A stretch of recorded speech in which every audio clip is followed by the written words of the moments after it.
За 9 дахь 7-ны хичээлээ эхлэе. Өнөөдрийн хичээлээр бол дасгал заахгүй. Бид өнгөрсөн 8 удаагийн хичээлээр бол одоо бүх үндсэн анхны 12 дасгалаа үтсэн байгаа. Тэгээ хүмүүсээс бол дасгалын ойлгомжтой зааж байна, ойлгомжтой байна. Гол нь зарим хүмүүс бол өөрөө одоо зөв хийж байгаа эсэхийг мэдэхгүй байна гэсэн. Тэгээ үүнтэй холбоотойгоор өнөөдөр одоо давтлага маягаар хичээл орох болно. Дасгалыг хийхдээ заавал тойлонд харж чинь. Тэгээ тойл бол яг нүүрний өөдөөс харж байрлсан байна. Хэрвээ тойл доош харах юм бол өөрөө тонгоогоод тойлондоо харж ихтэл дасгалыг бас зөв хийх боломжгүй. Тийм болохоор тойлоо заавал одоо юм дээр өндөрлөж тавиад нүүрний өөдөөс харагдахаар тойлондоо харж чинь. Ингээд давтлага хичээлээ эхлэе. Эхлээд тухтны дасгал хийхдээ хуруунуудаа хөмсгөн дээр биш, хөмсгөний дээр сүүржлүүлж байрлуулад хоёр алгаараа хажуу талаа сайн дарж өгөөд тэгээд хөмсгөө өргөө дух руугаа шахна, тултал шахаж ачаал өгч чинь. Ингэж хийхэд тухны дасгалыг дагаж хийхэд тэрээс ачаал өгч амжихгүй байх юм бол хичээлийг дагаж хийлгүүгээр тусдаа өөрөө үн дээр давтлага хийн. Давтлага хийхдээ хуруунуудаараа дарчаад дээш наач мөргөөд тултлан шахаад тэгээд 5-аас 10 секунд бариад буулгаад дахиад одоо аачм өргөлөө шахлаа 5-10 секунд барилаа буулгаад иймэрхүү маягаар давтна. Тэгээд хөмсгөө дух руугаа шахаж өргөхдөө огцсон өргөөд буулах юм бол энэ бол ачаал өгөхгүй үр дүнгөө үнийг аачм шахлаа өргөлөө барилаа буулгалаа иймэрхүү маягаар юм тухны голын дасгал үнтэй бас яг адилхан. За тэгээ тухны дасгал ингээд удаан барьж хийхэд хүзүү гар мөр чилээд байх юм бол хөвтөж байгаа тийж үзээрэй. За дараагаар нүдний дасгал. Нүдний дасгал том арах дасгал. За дагаж хийхэд том арж амжихгүй эсвэл том арж чадахгүй байх юм бол үүн дээр мөн түрүүний шиг одоо 5-аас 10 секунд удаанаар барих дасгалыг өөрөө тусдаа давтна. Тэгээд хит их олон цагаар компьютер гар утас харсан байх юм бол нүд маш их цуцаад чилээд ядраад бас тэрний дараагаар нүдний дасгалыг хийхэд сайн болдгоо учраас нүдний дасгалыг өглөө босонгуудаа хийвэл бас үр дүнтэй. Ялангуяа шүдэ угаахтаа толон тарангаа шүдэ угааж гин тэгээд толон тарангаа нүдээр ингээд том арах дасгал хийж болно. Тогтмол одоо өглөө болгон шүдэ угаад шүдэ тэгтээ баян шүдэ унгаа нүдээр томараад ийм дасгалыг хийж болно.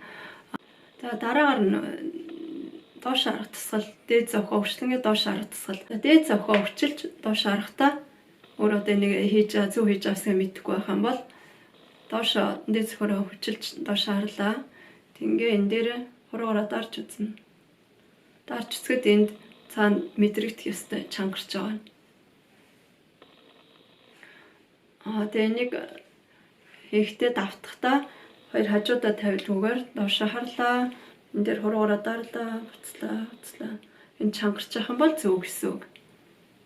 Энэ таслыг хийх гэж бас ингээд сачаал өгч хийж чадахгүй байх юм бол дагаж хийж чадахгүй байх юм бол хичээлийг харлуугаар тусдаа удаан барих тийм дасгал хийн. Одоо харуулъя. Доошоо зохиороо өчилж харлаа. 5-аас 10 секунд боллоо, буцлаа. Иймэрхүү маягаар үзлээ. Гол нь зохиороо доошоо хүчилж харахад энд чангарч байгааг өөрөө мэдрэх ёстой. Дараагаар нь хацрын дасгал. За хацрын дасгалыг хийхдээ муу ялгаагүй одоо хичээлийг дагаж хийхэд сайн болохгүй эсвэл одоо хацар хуруун дээр сайн хүрэхгүй байх юм бол хичээлийг дагаж хийлгүүгээр тусдаа өөрөө давтна. Давтахдаа одоо хамаа О хэлбэрт оруулсан байдалд хуруу одоо аман дотор байна. Тэгээ хацраараа гаднаас нь доторш түлхэхдээ түлхээд буцаад биш түлхсэн байдалд 5-аас 10 секунд болоод буцах маягаар ийм дасгалыг одоо олон удаа давтна. Тэгээ хацраараа хуруугаа түлхэхдээ амаа одоо өө хэсэгт оруулах маягаар ингээд барих юм бол одоо хацар хуруун дээр хурж байгаа нь мэдэгдэнэ. За одоо харуулъя.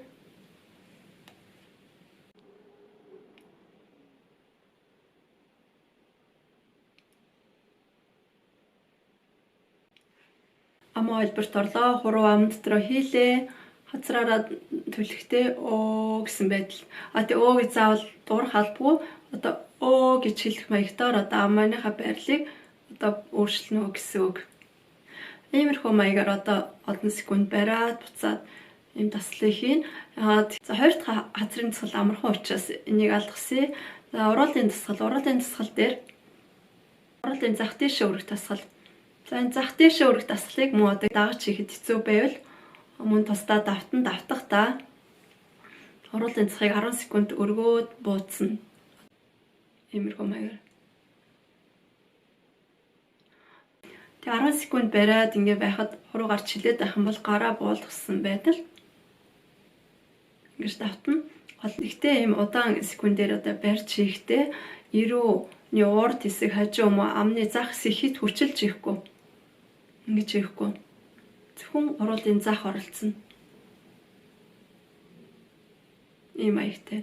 Нүрийн далилтай буюу одоо уруулын зах нь одоо нэг тал нь дээшээ хүмүүс дээшээ тал биш эсрэг талынхаа уруулын захыг одоо 10 секунд барьж хийгээрэй. Иймэрхүү маягаар.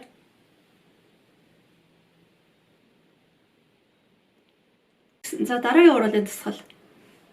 За энэ дасгал ч гэсэн ялгаагүй одоо дагаж хийхэд сайн гүйцэхгүй ч юм уу хэцүү байх юм бол мөн түрүүнийхтэй адилхан мөн ялгаагүй одоо 10 секундээр бариад буцаад тэгж хийж болно. Гол нь энэ эрүүний уур доод хэсэг бас ажиллахгүй. Зөвхөн энэгээрээ сайн дарсан бодолд урууны гол хэсэг урагшаа үнсэлт хийнэ гэсэн үг. За дараагаар нь эрүүний дасгал. За эрүүний дасгал амархан учраас үн дээр бол бас нэмэлт тайлбар хэрэггүй гэж бодож байна. Хамгийн гол нь эрүүний дасгал хийхдээ энэ хавар хүчилж болохгүй, энэ хавар хүч ороодох юм бол сайн дарж өгөөд хийж болно. Эрүүний даслыг эрүүний одоо эхний даслыг бол толгүй хийж болно, машин барьж явж байхдаа хийж болно, ажил дээрээ хийж болно. Ийм даваа талтай.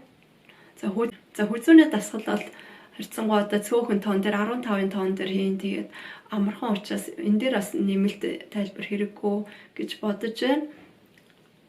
Зөвхөн хүзүүний даслыг 15 удаа, бусад даслыг бол 30 удаа хийн. За ингээд 9 дахь удаагийн хичээлээ дуусгая. Дараагийн хичээл хүртэл баяртай.